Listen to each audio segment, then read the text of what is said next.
Spoilers for Fire Emblem 4 Genealogy of the Holy War ahead.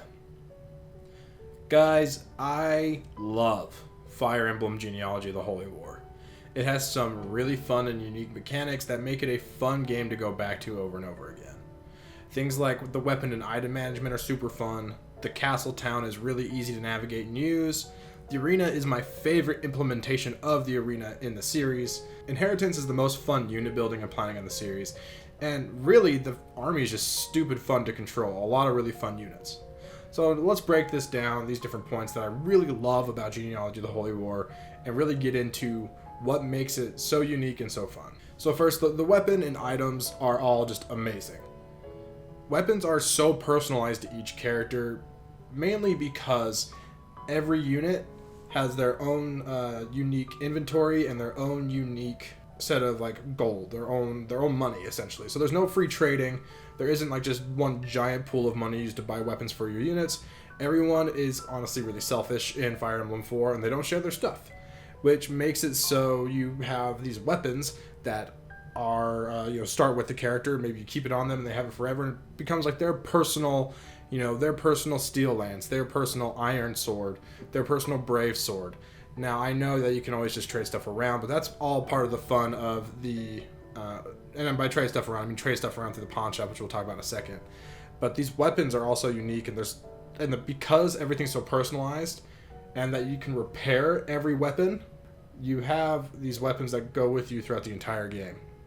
As far as items go, transferable stat boosters are some of the coolest things in the series. We get a taste of it in Fire Emblem New Mystery of the Emblem, which is FE12 for the DS. But Genealogy of the Holy War is like probably the biggest implementation, where you have a unit who visits a village or something, and they say, and even in the first prologue chapter, there's a village that gives you a speed ring. And you get that speed ring. That unit who holds it has +5 speed. Just always. +5 speed just because they have it in their inventory. Now, say that unit that picked it up, you don't want them to have it anymore, they can sell it to the pawn shop, and then someone else can buy it from the pawn shop at full price. It's very expensive. And get that +5 speed for themselves. So it's transferable stat boosters, and there's one for every stat except for luck. And it's super fun to use and super fun to play with. Super cool. Item management overall is just really fun in FE4, and it's just a lot of planning. That's the thing with Fire Emblem Genealogy of the Holy War. The planning is insane, and you are extremely rewarded for planning really well and really thinking out what you do. So a lot of other Fire Emblem games, it feels kind of willy-nilly. You can kind of just fly by the seat of your pants and just kind of make things happen. But FE4 really rewards your thought process. So I love the pawn shop. I love repairing weapons. I love that weapons have weapons almost adopt a personality for themselves, especially since the more kills they have, the more likely they are to crit. And by that I mean once a weapon has 50 kills on it, the game keeps track of it. Once you have 50 kills or more, that unit now has the ability to use critical attacks or just double their attack power randomly with that weapon particularly. So not everyone can not everyone can use a critical attack in Genealogy of the Holy War. It's a skill, but anyone can use the skill if they have a weapon that has enough kills on it. So every weapon's so personalized. I love it. Next, the castle town is like the monastery. It's like Garrickmont Monastery in Three Houses, except way better, and they did it 25 years earlier. It's stupid easy to navigate. It takes no time at all to use and understand. There's only a few options, but they're all so useful. The arena is amazing. The blacksmith to repair weapons is super important. The pawn shop allows you to trade items around between your player units.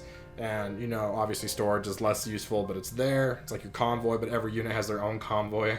And then just the armory to buy new weapons that come in every chapter. It's really easy to understand, easy to navigate, and way better than the monastery. So take that, Three Houses. And on top of that, part of the town is the arena I already mentioned, and it makes raising units super easy. Even units that struggle to see combat can promote in a reasonable amount of time if you can get them to do relatively well in the arena, which isn't hard because there's a lot of tools to do that. Like there's certain weapons that make arena-ing really easy. There's also just like stat boosting items that you can give people to help them get through, and also the elite ring or paragon ring that gives double experience to your unit. So, and when I say units that struggle to see combat, I mean your units that don't have horses, essentially. So units that have a harder time catching up to the main battles that are going on the map will still have a relatively easy time promoting because of the arena. And really it meshes well with the item and money management, because going through the arena, you get not only experience, but you get money as well from winning each one. So it's an easy way to gain money, and it just meshes really well with the game overall. And I'm not going to lie, it's oddly one of my favorite parts of the game. I just have it's sort of cathartic in a way, just to sit there and watch your units decimate these arena opponents. It's really fun to watch. All right, next, Gen 1 is, again, spoilers. Gen 1 is essentially one giant planning session for Generation 2. So after Chapter 5, you stop controlling all the units that you've gathered up to that point and start, like 15 years later or whatever it is, or 14, or I don't know the actual number, but a good number of years later, where you control the son of the main character and also all the other children of big players and characters that you used in the first generation. You get to build these units in Gen 1 by having different units. They essentially get married. It's, corny Fire Emblem stuff that we're all used to now. At the time, it was pretty unique, but now it's like whatever. But essentially, you create child units by having two, a male and a female unit. They get together, they have a kid, and they have all sorts of crazy powers and inheritance. So this big planning often will be just called inheritance, between like item inheritance and skill inheritance and stat inheritance, all this different stuff. Well, you'll hear it called in the community, and it's super fun to plan. The child units, there's 2 children from each mother. They're fixed to the mother character, and then the male can affect essentially the other half of the skills and stats and everything that these kids have. So skill inheritance can be super fun because you can do fun combos like Wrath and Vantage on a couple mages. It really kind of hurts their stats, their magic stat particularly, but it's still really fun to do. You can have these multi-hit builds with these skills like Adept that give you essentially it's just like a speed percent chance of a Brave effect on your attack. There's Charge, which can activate extra rounds of combat. There's Astro, which there's only a few sword fighters that actually have that skill, but still really fun. You can combine all those together to have these multi-hit build sword fighters and archers that are just machine guns, essentially, that people will say. There's a bunch more you can do with like Miracle and whatever else, but those are the big ones, and I really enjoy using them. Lots of fun skill combos. And then passing down the powerful weapons really goes back into what I was saying earlier about how every weapon really feels so personalized and unique. And this is a big reason why. Because the same weapons, and they are the exact same weapons that were used in Generation 1, get passed down to the children of the parents in Generation 2. So that Brave Sword that Ira got from Holland or Lex, it depends on who you have talked to her, but whoever gave her that Brave Sword, and maybe you gave it to someone else at some point, that same Brave Sword can be passed down, and it might even have enough kills to have the critical skill on it now, and just, it's this amazing weapon that you can have from turn 1 of Generation 2 and just obliterate enemies with. And not to mention, you get to pass down holy weapons as well if you do the right pairings that make units insane.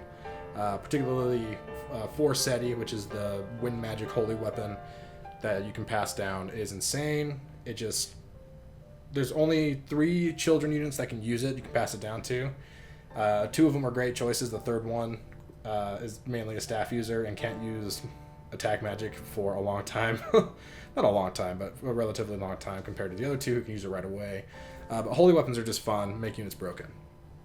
The result of all this inheritance is some of the most fun units to use in the entire series. They're broken, and that is a good thing. And overall, broken units really are just fun to control. You have these gods amongst men crushing entire armies, and you might say, well, doesn't that make the game too easy? But really, easy doesn't mean unfun. It's all subjective. Maybe you'll think it is fun, maybe you'll think it is unfun. But I see Fire Emblem 4 Genealogy of the Holy War as this big planning session, and a Fire Emblem that really rewards you for thinking out the future.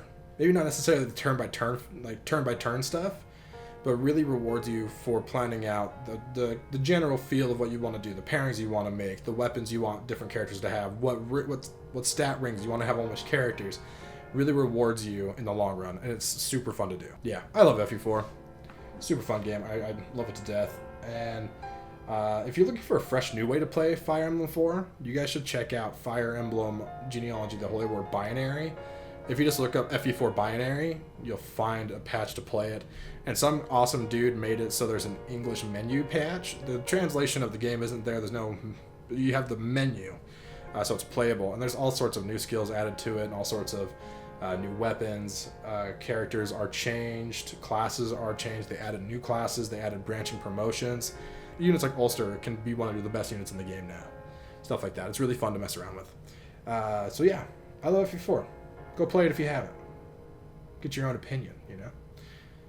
If you're new to the channel, we talk about Fire Emblem like all the time. That's basically what we do here. So if you like that, you should subscribe and like this video. And also comment your thoughts. Why do you guys love FE4? I'd love to hear why.